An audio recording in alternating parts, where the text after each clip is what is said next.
Hi there, my name is Emily Roberts, and I'm going to be conducting my presentation on case study 3. So my client is 4 years and 7 months old. This client was diagnosed with autism spectrum disorder back at age 3 in 2021. He is getting ready to transition to a general education classroom with supports very soon. So he's more of an advanced learner.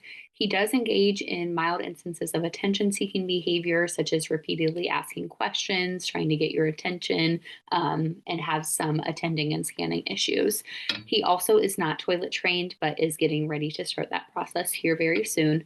The skills we're currently working on is advocating for himself, social skills, peer interactions, including playing board games, saying hi to peers in like a group time, and also toilet training. So stimulus equivalence. This is a concept known in the field of applied behavior analysis that explains how relationships can be formed along stimuli, where a BCBA does not have to program for an explicit tact or command or listener response or any other verbal operant, but instead an untrained response emerges spontaneously.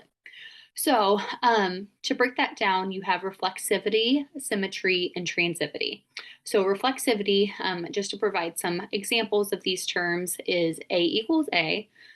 So this is when a client is presented with an alphabet card printed with F, and then he points to another F that is presented in a field of 3. And then symmetry means if A equals B, then B equals A. So an example of this one is a client is presented with an alphabet card printed with E, and then he says elephant. And then you have transivity, which means if A equals B and B equals C, then A has to also equal C. So an example of this one would be a client is shown that 1 plus 3 equals 4, and also 2 plus 2 equals 4. The student then writes on their paper that 1 plus 3 equals 2 plus 2. So the intervention that we are using with this client is to teach him different tacts. And a tact is one of the verbal operants that was created by Skinner, whenever a speaker hears, smells, tastes, sees, or touches, basically the 5 senses, something, and then they comment about it.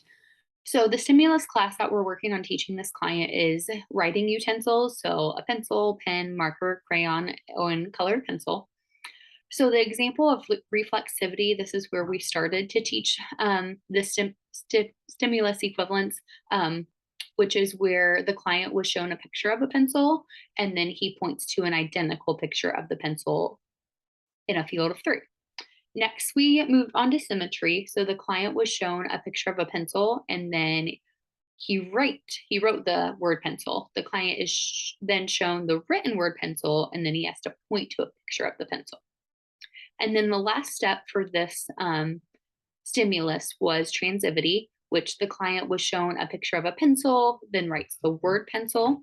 The client reads the written word pencil and then states the spoken word pencil.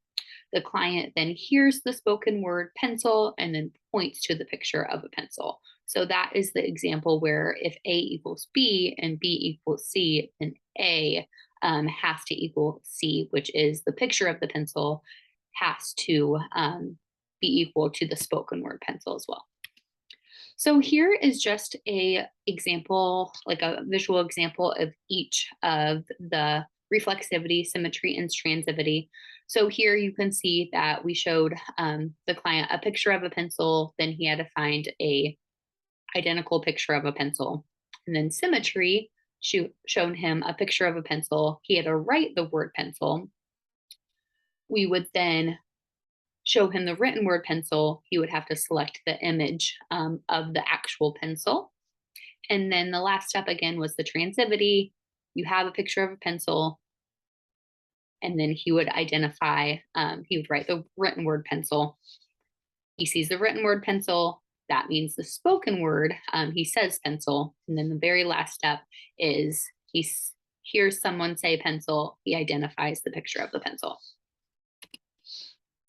So this means that there was stimulus equivalence that took place. At the end, he now knows that the spoken word pencil means the picture of the pencil, and when he sees the picture of the pencil, he knows to say that that is a pencil. So, a derived stimulus relation is a relationship between two or more stimuli that is not directly taught. So, if A, B, and C correspond to the same thing, and only A and B and C are directly taught, the relationship between A and C is derived. So, for this client, the client was taught to read, and he made a connection between the written word crayon and a real physical crayon without having to be directly taught this connection. So, since he was directly taught what a pencil was and the connection there, he was able to take that and that teaching and put it into a different stimulus, which is the crayon, which would be the derived stimulus relation. And we will continue this intervention throughout the rest of the stimulus class, which was the writing utensils. And these are my references. Thank you.